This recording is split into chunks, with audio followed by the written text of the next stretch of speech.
This is Larry Greenblatt, and I have Barkha Herman with me today, and she's helped me before understand some Azure DevOps stuff and some risk management. But today you're going to talk about your Women in Technology program you're working on. So please tell me what you're up to.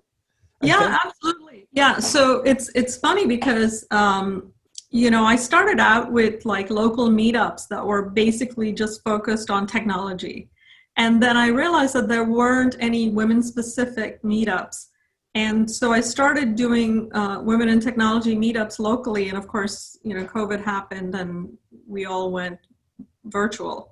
But in the process of doing this, I realized that whereas the technical stuff was attracting women, I was also doing, once in a while, we would do non-technical events. And some of them were related to some unique challenges that only women in technology face, not just getting hired, but also, feeling of isolation and all kinds of challenges that are uniquely present for women in, a male-dominated world, and not as a negative. I mean, there's, I know I've been in this business for 30 years, and I've gotten a lot of support from the guys. But sometimes the isolation comes because you can't really talk. Like, I have one friend who is from Colombia, and she speaks broken English. And she says that she comes to all my meetings, whether she likes the topic or not, because it's the only place where she can find other geeky women. Like, she has a lot of women friends. The guys at work are supportive, but, it's not the same. Like, it's like a geek club for women. And yeah, so I've been in tech for almost 40 years, and it's funny. And on one hand, I've been very lucky. Like, my wife, I met in '94 at IBM. She's a geeky woman in technology, much smarter than I am, she likes to point out. And I've been exposed to a lot of brilliant women, but I've also been an instructor for 20 or so years, 30 years. And I average, 5-10% women in my classes. So exactly. I could see the definite, it more than any other field, than anything. But also I have been blessed to know some brilliant, as a packet analyst like Laura Chappell, and there's just some really, really brilliant people. But yeah, I see it. Yeah, and so, the more I kind of started working on this, and in a parallel track, I was sort of doing coaching certifications and just getting into coaching, just because I think that there's a lot of work we can all do as human beings. I In love your posts on LinkedIn. They're so inspiring. I noticed a lot of them over the last 2 or 3 months, really sparking up. They're really professionally done, and just great, great comments. I love it. And I've been forwarding them lately. I don't know if you noticed, but Yeah. So what I'm doing is I'm trying to use quotes from either women in technology or women in STEM, because I think that when we talk about, women in technology, again, there's like 5 names that come up, right? Or women in STEM, there's about 5 to 10 names that come up. And there are so many amazing women in technology that I wanted to highlight some of their quotes. And so the whole social media campaign is just, it's uplifting. It works on me, sharing the quotes make my day better. And no, it's so wonderful, wonderful. And yeah. I like to go, hey, I know her. I've talked to her. You look great. You look really important or something. And not that you're not, I just feel cool. There's a great woman in tech that I became exposed to earlier this year. My favorite book of the year. Are you familiar with Rana Al-Kayubi? Yes. Oh, Yes. I love her I stuff. have And not I read the keep, every book time I yet. see something of yours, I go, boy, those two should get together. Oh, her Yeah. book, Girl Decoded, is fantastic. Fantastic. Yeah. Yeah, it's on my reading list, and so that's one of the things. So so as I was saying, this thing has sort of taken a life of its own. It's grown, just out of necessity. And so what I ended up doing is I ended up creating a course about on how to win at work, and it's all about very unique challenges that only women face. And again, I don't want to make it sound like women are victim, because most of the women that I deal with in the technical space are not. They're amazing, amazing women. and yet Very they kind of, still, and my wife is not one to complain, yeah, but she does point out pay differences. And I grew up with my raised by my mother. My father passed when I was younger, so my mother was a brilliant woman, by the way. yeah, And she was never one to say that men are the same as women, but she felt if I'm doing the same job, yeah. why am I not paid the same? And we still have that discrepancy, you know. And believe it or not, some of it, and I'm not saying all of it, some of it is because women are perfectionists and they just don't speak up for themselves. I'm sorry, I'm shutting There's, a window because there's some noise outside here. So, yeah, no worries. yeah, that's one thing my wife doesn't have a problem with. But I have a couple of friends that I really admire, women in tech, and I know that some of them do suffer. One of them comments a bit on mansplaining at work, and she's so brilliant. I could just picture being her, because this is a woman, Michelle Chuberka, if she ever watches this. Michelle, I know you've sat in my classes to help pass exams, but she most of the time taught me. And she's so brilliant. And every once in a while, I'll see her post where somebody mansplained something to her. And I was just like, Yeah. oh boy. Yeah, and it's funny because the way I look at it is, men are like little boys. They get super excited about something and then they just want to burst out and laugh and tell everybody about it. It reminds me of my 2-year-old. Well, he's not 2 anymore. He's a 25-year-old. But that's how he was, and that's how I look at men who try to mansplain to me. But then also, there is something to be said, like, I work at Microsoft, as some of you know. Microsoft has an amazing, amazing level of education that everyone takes on, inclusion, diversity and inclusion. So we're talking about women here, but, even like how is an older person talking to you differently than a younger person? And, discrimination, I shouldn't say discrimination, the word bias comes to mind. Bias comes in every form. I love that term, by the way. I use that And, instead of like racism or something. I just say right. bias. Yeah, and bias comes in every shape and every size and every form. So, we all have biases. And so they have a really great program to educate people. And yet, I'll be on a team where I'm the technical liaison for a team of marketing people who are all male, and I'll be talking to a client, and sometimes it happens that, the client will look at the male counterpart and ask them the technical question. And of course, my team is very educated on this. So they'll just turn around and say, oh, the best person to answer this question is Barkha. And then, they'll pass the baton on to me, and they'll make a point to say that I'm the technical liaison on the team. Not everybody knows to do that. Not everybody notices that, and not everybody points that out. So that's just a matter of sort of awareness, creating awareness in people. I'm sure that, I'm sure that I do it at some level in some circumstances, right? And I'm sure you do it too. And we all get to be aware of our biases and work on them.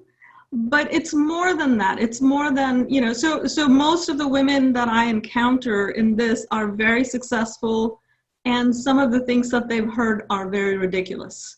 So these are not, these are not wallflowers. They're very accomplished women, and yet they face like very unique challenges as being a woman. So yeah, people not making eye contact because it's a woman, and it's kind of odd to me. Or people pointing, towards the male person in the team to have a conversation about technology. Or, just silly comments. I had a very young lady come to me, a very young person, and she was interacting with an older gentleman, and she was offended because he called her sweetie. Now, let me get this straight, it's not appropriate in workplace to call anyone sweetie. But this gentleman was from a generation where that was a term of endearment. He had just no malice in his heart. Right. And I'm sure when he looked at this woman, he thought of her as his grandchild, or, know. So there are all these amazing like situations. And so what I'm trying to do is not only trying to create awareness in the community that we women in technology find ourselves in, but also, you know, asking women themselves to sort of shift and you know, call out if something's bothering you. Don't just keep it in, because I've seen that a lot of people, you know, women will listen to something 100 times, and then the 101st time they just get angry, and then people are like, well, I don't get it. What happened? Right? Because they think that people are noticing. And that's hard too. You know, there's probably no easy way. I give my wife credit for being almost insensitive to people, that she'll just immediately call you out. You know? But I know others don't. And I've seen that just there's a resentment builds, and then you wonder, where did that last? You know, when they finally do burst, you're like, that seems out of, you know, point. That came out of nowhere. Well, it didn't. Right. It didn't. It didn't. Right. So you know, there's steps that can be taken on both sides. Well, in every side, like every individual can help in creating a more conducive environment. So, you know, in some cases, I find that there are companies that'll hire women, but then they can't keep them. Yeah. And some of it has nothing to do with you know, their intention. Like, they hired a person because they wanted more women in their company or whatever, but that has to do with culture. That's exactly what I was thinking, because my wife's walked into that. She's been hired, and then there's an existing person at her level. And my wife is a little bit more competitive than some people. Some people might be like, you know, this guy's just not you. My wife just decided she had a coworker once who was at her level, and he's like, and he's worthless. He hasn't done anything in years. You know, he just rests on his laurels. Wait, give me 3 months. And she did. She overtook his. But some people not so much, because they want to. And like you said, the person who hired them was looking to mix it up, but the existing culture just didn't allow for that. Yeah. Easily. Yeah. So that's another thing that I do talk about, is that there is a need for a cultural shift.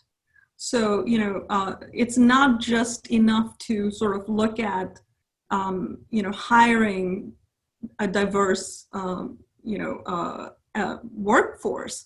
It's also important to have a culture of inclusion. And the culture of inclusion starts with, you know, just retrospection, just awareness. You don't really have to make everything different in order to be accommodating, but just start with curiosity. What can I do?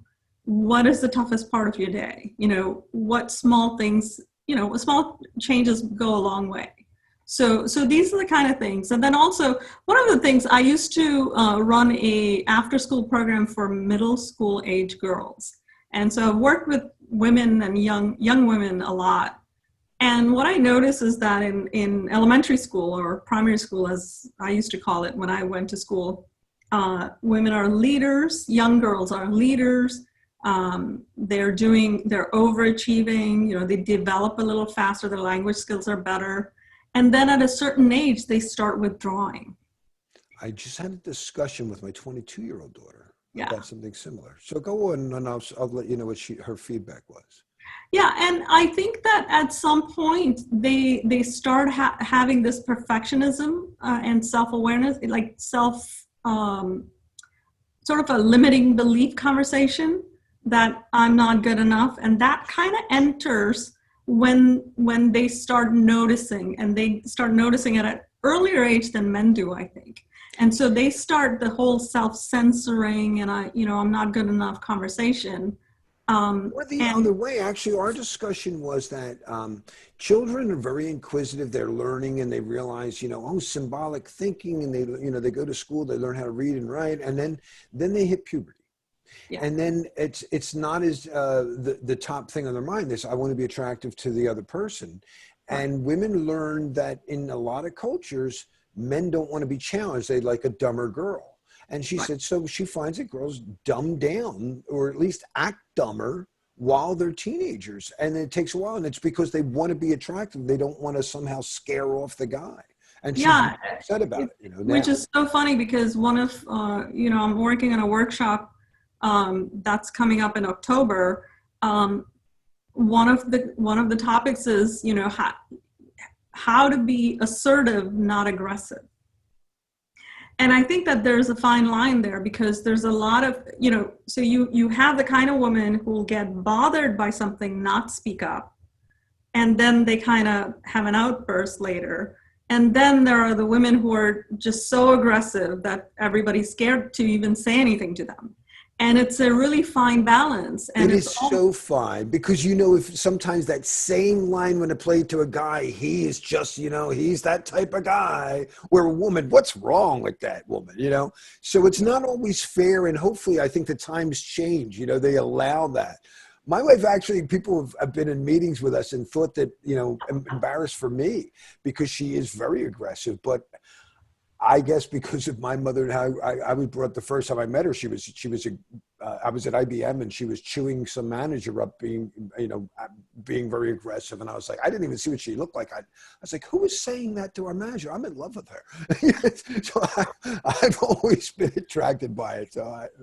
But not everybody is, Yeah, and it's not even so much about male, female. I think that's the feminine principle. The feminine principle is to be nurturing. And you can't be nurturing by being super aggressive. And there's nothing wrong with it. But there's also a way of being nurturing that is exacting. So in other words, it's not aggressive. It's assertive without being. Because, who is a more fierce person than a mother protecting their children? Right? No, nothing. But nobody takes that as a negative. No. Right? They don't see that as that's actually admired in our society. Sure. It doesn't matter which society it is. And so there's a way to be assertive that's very feminine. It's not very masculine, right? The masculine is, it's called peacocking, because I think men try to, attract mates by being aggressive, being showy and overt. And that's all good, because, there's some biological basis to that. I'm not saying that you should be a jerk, but it's okay to be male, right? Having male properties. But there's a way to be assertive as a woman that's actually universally admired. And, I know a lot of women like that, especially, Asian cultures. Women wear the pants in the family, but they're yet very, very feminine, right? It's kind of a very strange dichotomy. And again, I'm not saying this is, it's completely every Chinese person is like that. No, but there are cultural challenges, and that was one of my questions for you. So, in your travels, where I'm trying to think as a business owner myself, what are the best practices and what cultural challenges? Like I have a feel, I'd like to believe the United States is one of the better countries to accept women leaders. It's funny, because I was very young when I immigrated here, and I grew up being able to go to restaurants alone and watching movies alone. And when I moved here, that was a taboo. And in other ways, America is very free for, like a lot more freedom as far as, everybody in my family had an arranged marriage, and in America that's unheard of. So, there's pluses, minuses in every culture. So, I'm not trying to put down the United States or put down anywhere else in the world. I think that there's a subtlety to it. Intention matters, right? So when we look at a very aggressive, I remember being in an elevator with my daughter who was an infant, and there were some very large, athletic type young men that walked into the elevator, and they were being very loud. And, I said, I yelled at them and I said, be quiet. And they were kind of challenged by it. And they turned around and they saw me holding a little child. And they were like, oh, okay. And there was just no negative reaction, and they were just calm. Like there was no aggression. And these were young men, and sure, normally they might have said something to me.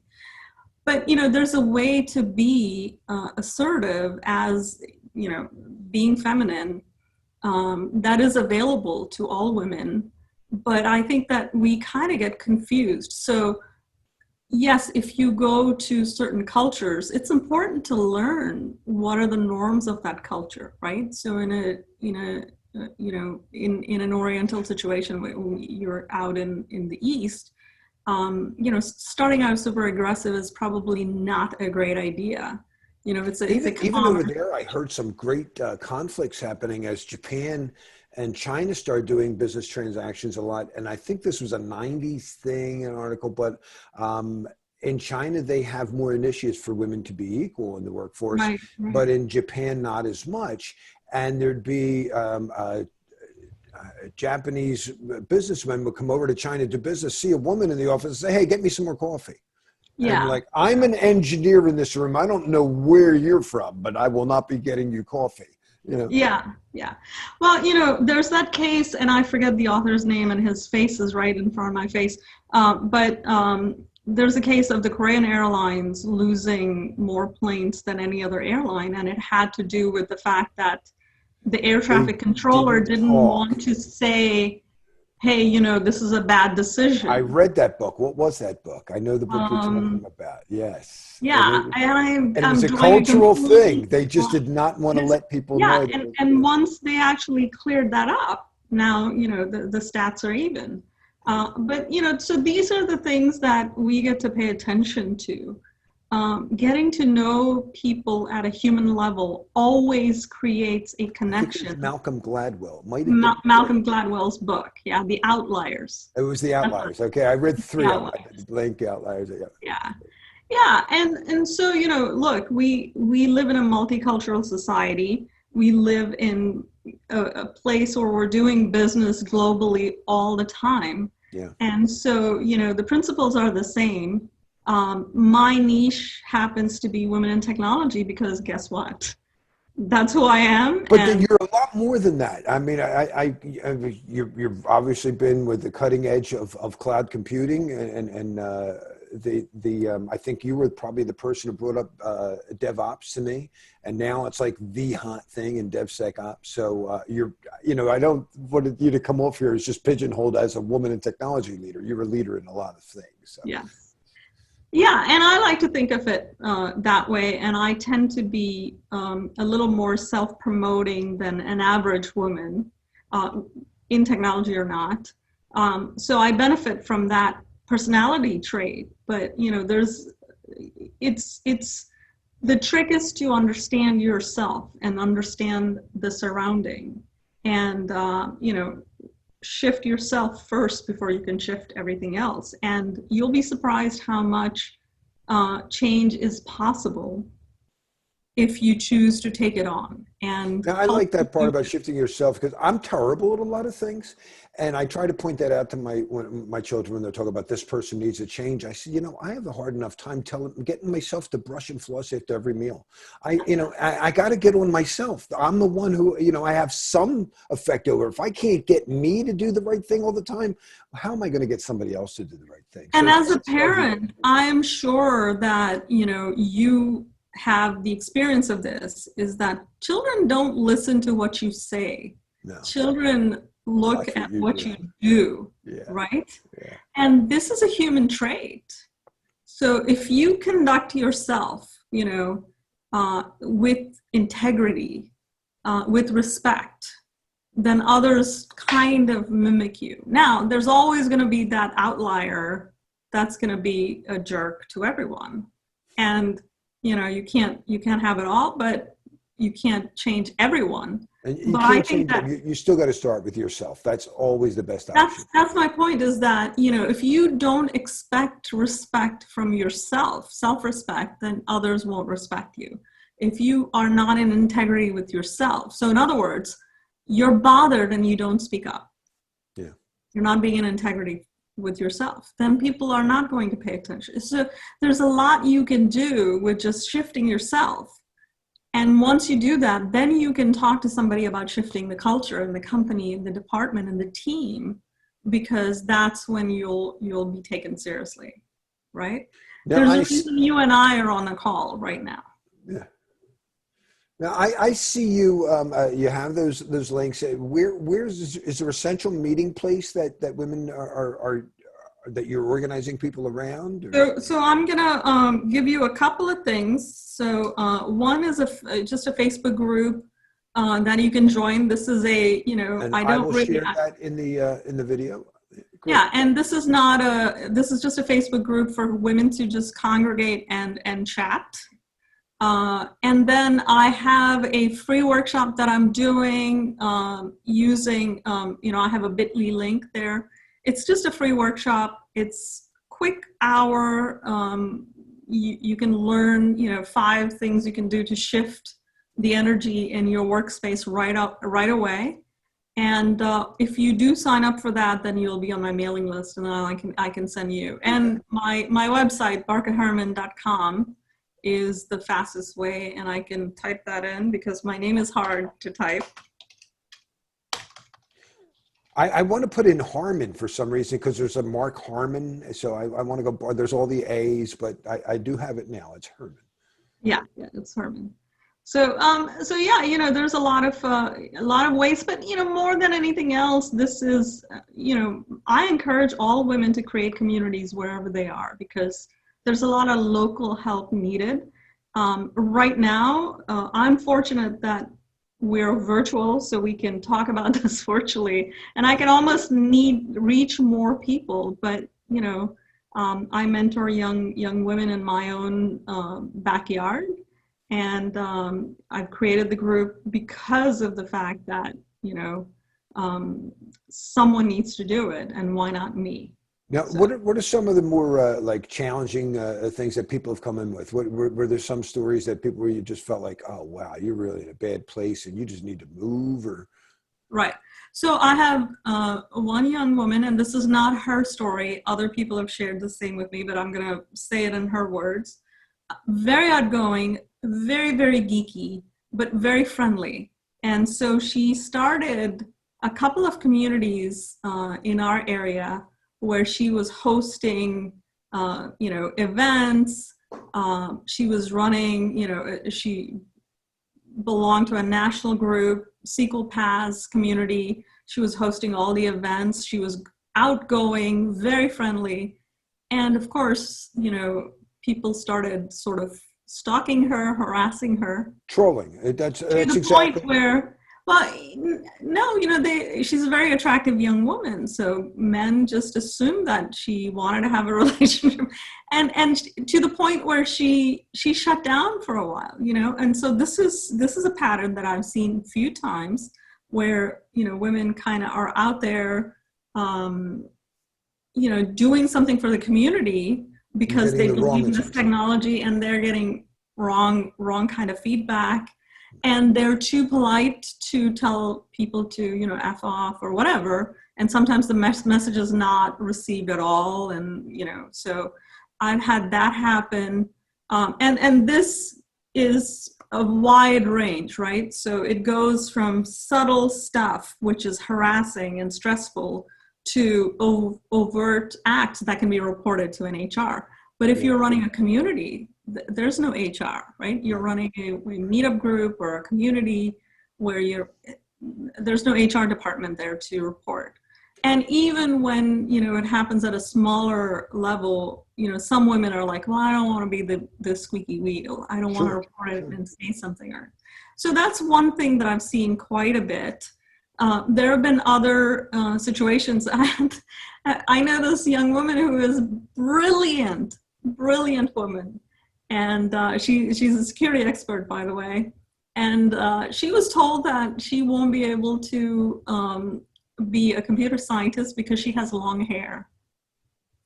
And so, that's, and I said, well, what'll happen? Like, will the hair fall on your keyboard? And then people can't eat those keys. I don't know what's going on here, I don't understand the connection between long hair. I know long-haired men who are coders.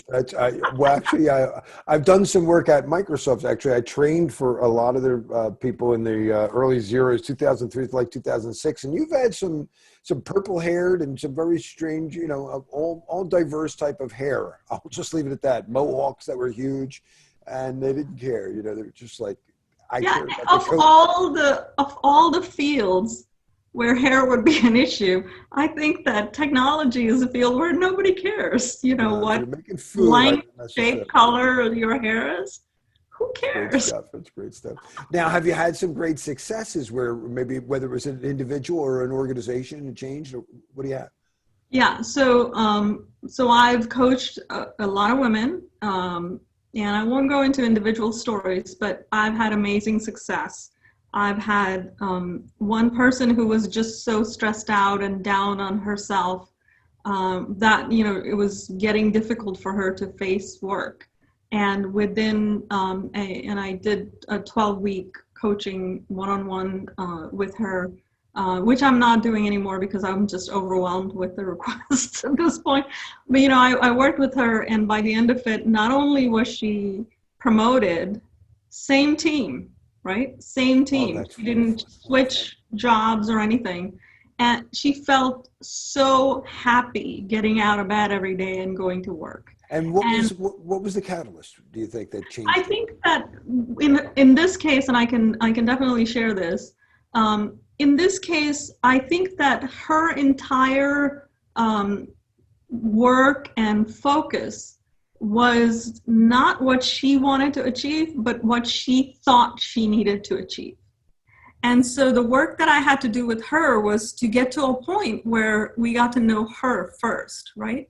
So actually, like people are motivated. Motivation's funny. Some people, and especially, in my culture, Indian culture, right?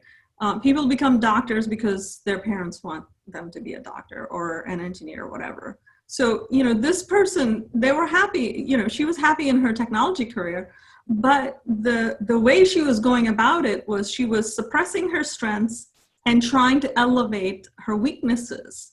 And she kept failing because she was weak at her weaknesses. Right. And so we worked together. We created a plan to make it so that she was playing to her strengths, not her weaknesses. And suddenly her relationship with her managers shifted like that within 1 month. That's wonderful. And then it got to the point where she was able to, she had a great relationship with her manager, which then allowed her to shift her work based on what she wanted to do. And suddenly she was shining. Whereas it was, you walk into a room and you dreading what you do, you're not going to do your best work. You don't want to dread just getting out of bed. No. Yeah, you're not going to do your best work. So that was, that's definitely a success story.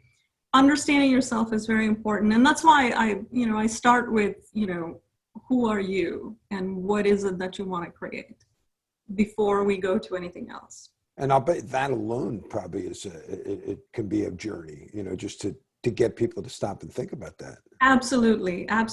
I have, we've done workshops on salary negotiation. We've done workshops on, I'm just out of graduate school, where do I go? Like computer science is a huge field. Where do I even go? All this starts with, who are you and what you want, right? Sometimes it's not the big paycheck that they want. It's the flex hours. Sometimes, there's a lot of things that people don't know about themselves, and they think they want this and they really want this. It's funny when you talk about career happiness. My brother's a starving musician. It's only gotten worse with COVID too. So, and I do music. It's been a hobby, something I want to do. But I was reading something on work satisfaction and job satisfaction, and there are surgeons, that 20 years into their field said, "I wish I had done something else. Right. It's not what I want to do." And yet musicians rank top. 75. 75%. That's wonderful. So that my musicians almost never regretted their decision. They're like, "No, I'm glad I'm music. I just regret that I don't get paid more." But I never regretted. So I always tell them, I said, "Dude, you're in the right field. At least you know what you want." And that's step number one. But how to actually value yourself is the next step of that. Is understanding your value and demanding it. Is the next step. And there's a lot of women who don't get paid a lot because they don't value themselves. Because where does that come from? Go ahead. What were you going to say? And I think that, again, I don't want to make generalities on this, but this is statistically true that men tend to value themselves higher than women. Women will focus on the one thing that they did wrong. They tend to be more perfectionists, whereas men will focus on the one thing that they learned or did right. There's a comedian who talks about it. He goes, man, well, just fix the door handle. You know, it was loose. And then the rest of the weekend, you know, he's done. Honey, try that door handle. Do you feel that? You know, he's working hours and hours. Yeah, exactly right. Exactly right. and you know, and guilty. Yeah, and I've raised a son and a daughter, and that showed up in their, you know, and I was angry at it because I was like, it can't be genetic. There has to be some nurture here, right? Because it's not very egalitarian to think that, you know, the gender defines you, because I don't believe it. But there are, you know, it is a statistical thing, and I find that women are harder on themselves.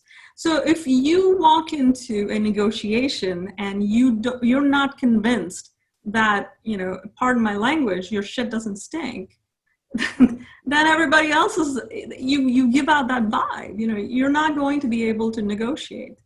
I believe it or not, I'm plenty aggressive, and I'm plenty talented, and I'm plenty happy with myself, and yet I learned how to negotiate a better salary for my husband.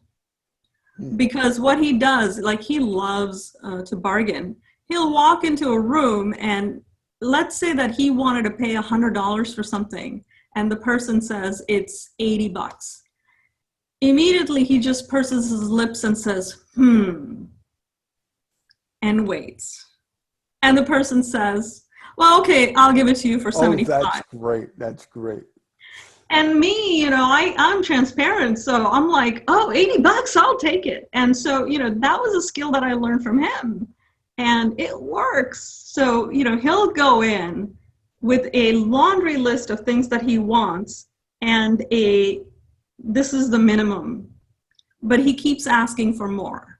Yeah. And he stops when they say no. Right? Yeah. As opposed to, I stop when I meet my low edge. So if I walk in and, you know, I wanted $100, let's say. Well, they have thousands to give out, but you got your husband, you're happy. Yeah, and I'll say, oh, okay, I'll take it. Whereas he'll go, okay, well, how about the latest and greatest laptop? How about the flexibility to work from home on 3 days a week? You know, he'll keep going. Until they say no. Until somebody says, no, that's absolutely no. Then he'll say, okay, fine, I'll take it. Whereas I stopped negotiating, and I used to do that, yeah. It reminds you of in forensics, and particularly when you're doing maybe an employee interrogation, they like to say interview. They say when you ask somebody a question and they give you an answer, wait. So you're like, so what time did you leave last night? I left at 9. And then they'll go, well, and then I came back, you know, and then and they'll fill that gap up, because humans want to fill up that empty space with something. So absolutely. I think your husband's negotiation technique kind of reminded me of that. It's lovely, and I use it since, and you know, I'll even say, you know, let me talk it over with my family, and I'll come back to you, because sometimes, you know, I'm really like excited and I want to say yes to something, and I was like, let me think about it. Now, I have this one woman who, you know, she's divorced, and she, you know, they co-parent and amicably. And she says, I get so angry with myself because I get talked into stuff that he wants to do. And even small stuff. Like, they're not mad at each other. It's a very, you know, cordial relationship. But she still gets angry. And I said, well, why don't you say no to him always? And she said, well, what? And I said, well, you know, when it's a no, say no. When it's a yes, say, let me think about it, and hang up.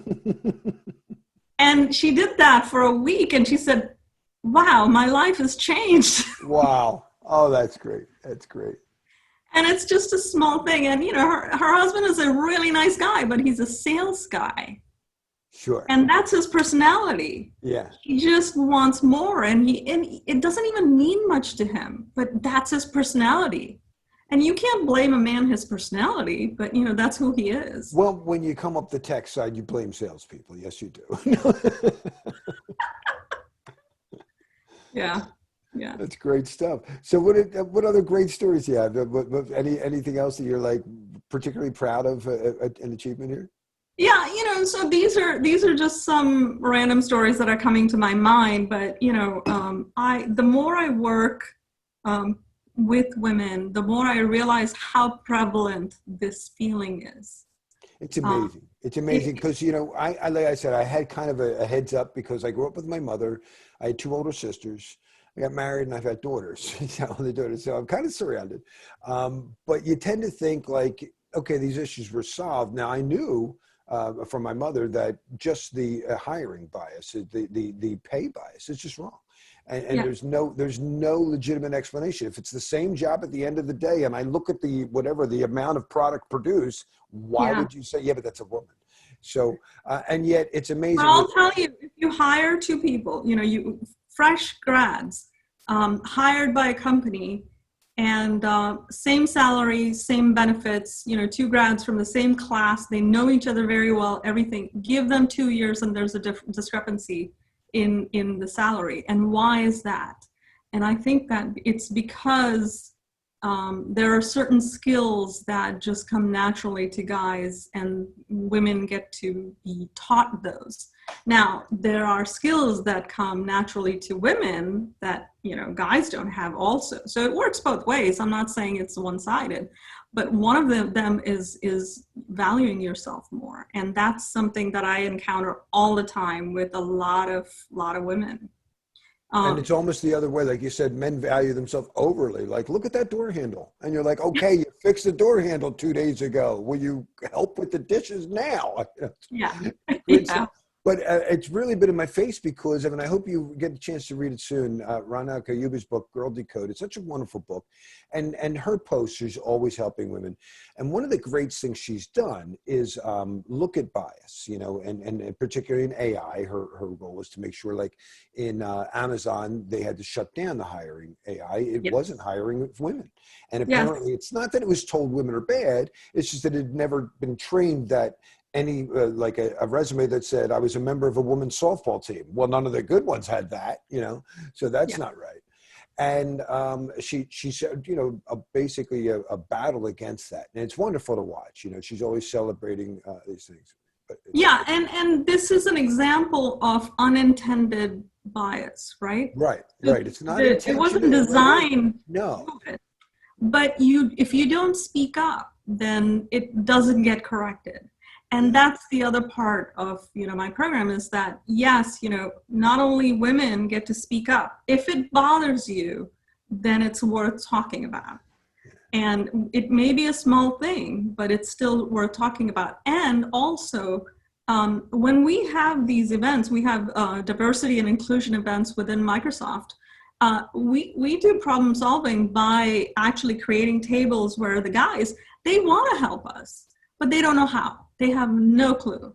And when we include the men on our team and we share some of the stories and say, this happened and I felt this way, and they're like, oh, I didn't even notice that.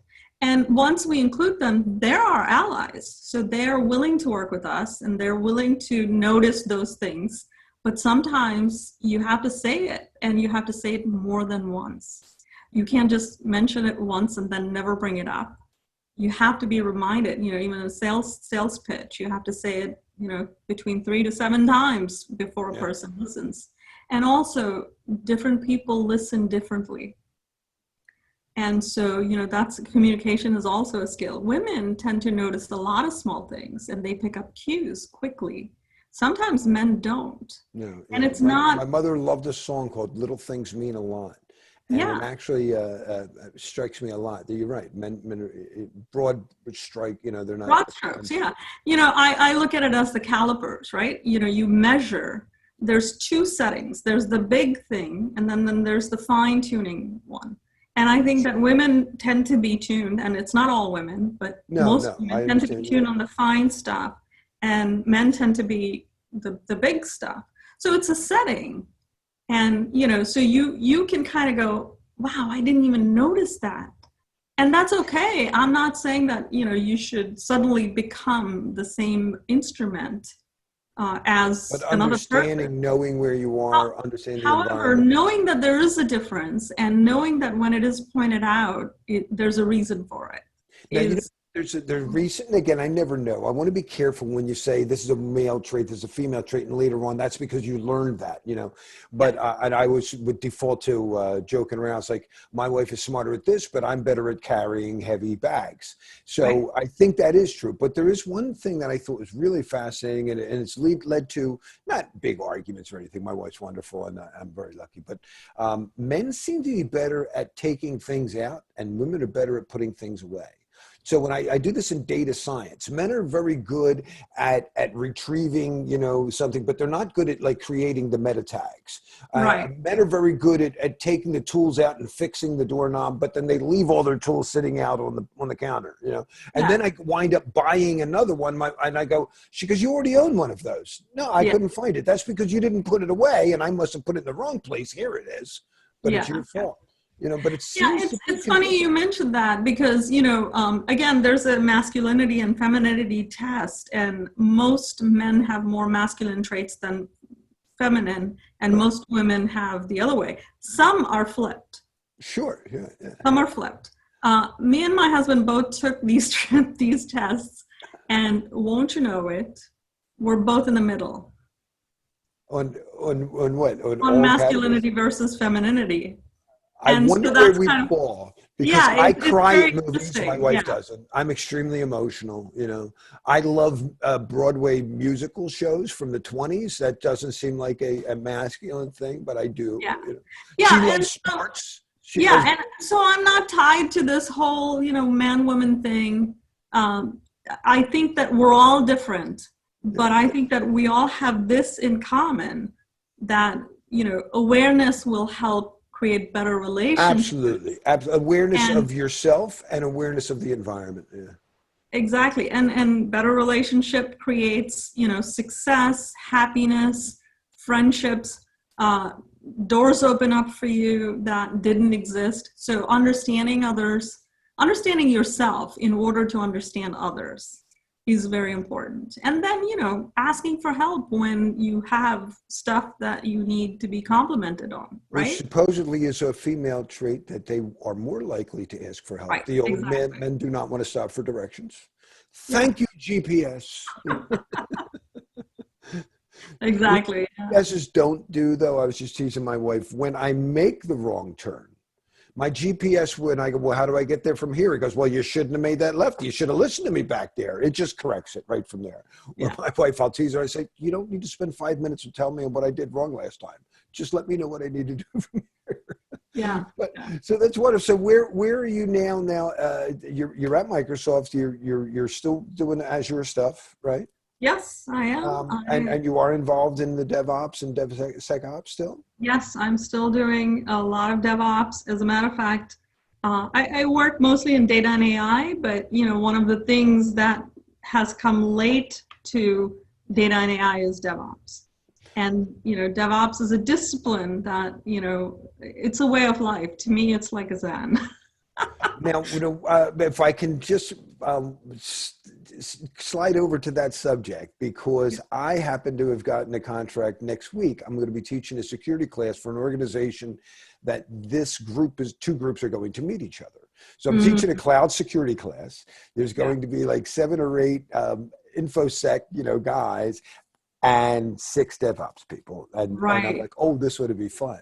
So I hope what we get out of here is a DevSecOps. But what is your opinion on the term DevSecOps? Is it just a fancy buzzword to add to what you already did? It's extremely important, and I'll tell you why. And when I did the session on controls for you, which was around DevOps, wonderful. I think that if the SecOps teams understand that DevOps can be an ally to them, right? Because then, nothing is ad hocly deployed to prod. No ad hoc, access and, all these things, policies. So these are the kind of things that DevOps can take security and make it a more systematic thing as opposed But to. do they feel it's going to slow them down? I mean, is this like the beauty of DevOps is that continuous, constant improvement and stuff, and now it's just going to add some some drag to them, some If additional anything, I think that, automation is better, right? When I was doing nothing but DevOps for a very large client, everything was a pipeline. So, I didn't have to remember anything. I didn't have to remember to renew certificates or remove people that have left.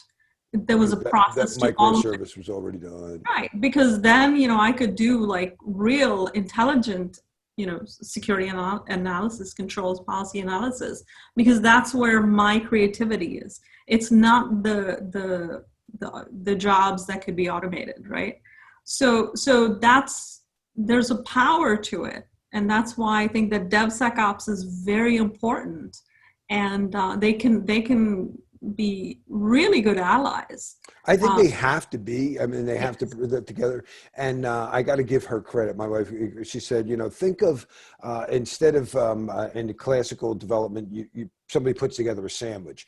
But if you go to DevOps, it would be like you go to the Subway and one person's just working on lettuce. That's one microservice. And before that even gets to the sandwich, he's been through that. And then the cheese and everything. So each microservice, they do their quality control. And then we were like, so the SEC would be more like, okay, since this is going to be GDPR required to be GDPR compliant, let's make sure all along the way that we maintain that compliance issue. Yeah, and especially in a cloud environment, you don't want that ad hoc. Hey, I edited something that ended up changing everything. Yeah. Right? No ad hoc policies on the cloud, no ad hoc adding roles, users, whatever, no ad hoc services being deployed, right? So you have policies for the whole thing, whether it be people, authority, or things, services. Now, she's in the security team, though. This is what's weird, and I won't mention the company, but she said that how she came about this. So she's in the Fortune 1000, big farm, and she said, from the security team, she regularly runs scans, and she noticed that this one app, it's for statistical analysis. There were like 200 servers would come up and down in the middle of it. She's like, I'm scanning and they come up, they come down. And I'm like, wait a minute, what is this? Oh, that's the DevOps team. I'm just going to remove them from the scan because it's going to freak out my boss. And I have too much stuff on my plate right now. But if I show him this, he's going to poop himself and get, and she goes, but I don't think this is a big risk. And we discussed it, but this is a team of like a couple hundred scientists that run their own stuff. It totally isolated from the security team. They didn't even know it was there until they happened to bring in, because for them to get to I believe these are at Microsoft, it might be at AWS, but whatever, they have an IPsec. So to them, they look internal. And she's like, it's not like these IP addresses are visible from the web. You can't get that. Right. But it's strange, that they're so, away from each other, and that can't stay. There must be something that puts some type of and all it takes is one IP to be available, as you say, right? Yeah, but she doesn't feel, and I trust her. She says they're not available to the outside. Got it. Yeah, and that's the smart thing to do, is to have somebody from the right background to assess the situation and say, hey, this is fine. Well, the thing is, no one's officially done it. And I said, maybe you should just create a new role. Now you could be DevSecOps. And she goes, I'd like to, but I got too much stuff on my plate right now. Yeah. And it's not a new role. There are a lot of DevSecOps people, because it is a thing, and it is something that's needed in the industry. So, I've consulted for Citrix in the past. They need something like that. Their big advertising is security, right? So when you are deploying, and even at Microsoft, when you are deploying everything in the cloud, it's important to have deployment be secure, because without that, it doesn't work. The Sure, whole sure. But idea it's, is, it's always that battle of, by the time you get it right, it'll be too late. We got to get it close enough. I remember when yeah, I'm yeah. Well, IBM, I had this SDLC from the 80s. And my one friend, it was a silly one, but I'd have it up there. My one friend said, here's the real problem. You get down to testing. He goes, yep, that's exactly what we wanted 8 months ago when we asked for it, but that's not what we need now. well, Azure does deployments every 3 weeks. Yeah, to me, it's so funny now when you go to like your phone and as soon as you plug it in, how many apps update every day. Yeah, yeah. So it's not that way anymore. The SDLC is not, the waterfall method is gone. Everyone's doing agile. No, I That's shouldn't say still everyone, true. but It's not most true, people like do. on medical things. I mean, if this is going to poison, I see NASA, they can't call out a Oh, probe from Pluto and re-update it. yeah, yeah, yeah. We actually, they actually did send some updates to the Mars Yeah, rover. well, they try to microcode the kernel as much as possible so they can update more and more. And that Yeah, was something I just saw in containers I didn't even think about. I know Microsoft's supporting them. I didn't stop and think that if your container, so I guess we were looking at AWS, they have a container that's a high level Linux. So any Linux that uses that kernel, so they could say, for example, 10 different versions of Ubuntu could still be supported as separate containers because they could all share that same microkernel. I think that yeah, was pretty awesome. yeah, yeah, yeah. So Kubernetes supports that under any, any infrastructure. So Azure supports it. So. Oh, well, thank you so much for sharing this and let me to take you off. So it's something that was selfish because I have to teach this group and I want to kind of sound as smart as possible. But is there anything else that you'd like to summarize it with and any inspiring words for women in tech out there? Um, I admire all women in tech because I think that, we need more rule breakers in the world for women. And yeah, I would really, invite them to join my Facebook group just to chat. It's not something that I, run, so to speak. It's a community run thing. It's a community driven thing. And, if they can, come see me, visit my website or anything, or, I will list up your also Facebook share. and Barker, I will list that out. That's great. My wife used to do things, and I think I heard you mention about meetups. She used to go to Women on Tech things here in the Delaware Valley that she found on Meetup. Yeah, It's, yeah. So I do run a meetup. It's called South Florida Women in Technology on Meetup, but it's supposed to be local, but right now it's virtual. right, So right. you're welcome to join that. And I post on my Facebook group, I post all the events that I host. So the good Great. news is that if you join that, you'll get to all the other places. And on that group, I also share my very motivational sayings every day, I because to love them. They, me, they actually motivate me, and I feel jealous. Like, well, you might not be a woman here, but in spirit, No, I think it's wonderful. I really do. And like I said, I look at them, and they're so professionally done. I'm like, I know her. well, thank you, thank you. Thank you And yeah, very no, much. it's very uplifting, and we could It all really use is. It really positive is. vibes every day. I started it because of some of the negativity. I don't know if you've seen some things on the news and listened to some people, but there's some negative things going out there. So for December 19th is a Saturday for my brother and a lot of starving musicians. I'm going to try to, you can't jam on Zoom. It just doesn't have the latency support. But there's a tool out there called Jam Kazam. It's kind of sloppy, but they really put a lot of stuff in there. It reminds me Yeah, of like a early routing protocols. So really neat stuff. So I'm hoping to get it ready. And my whole point is to just light up. The whole thing is like for Diwali or Christmas. I always say, what did all these old human winter solstice events show? They showed, I don't care if it's dark because of nature. We have discovered fire, and we can light up at night, and we can keep warm, and we can tell jokes, and that's my goal, is to just. In fact, we're doing a song, my brother, the old "What the World Needs Now is Love." yeah, Sweet that's love. wonderful. Because That's wonderful. Yes, we need more of that for we sure. sure do, don't we? And I We think you won't be sorry. Yeah. So Yeah. great. Thank you so much. If there's anything else you want to add, if not, thank you again. And I will share Thank you this for out. hosting me. It's wonderful to see your face again, and it's been a little bit, and It's I'm an honor. honored. You've helped me out a couple of times. I really, really appreciate it. So great. Absolutely, my pleasure. Awesome. Thank Yeah. you. May Thank you and your family live long and prosper, Barkha. Thank you. You too.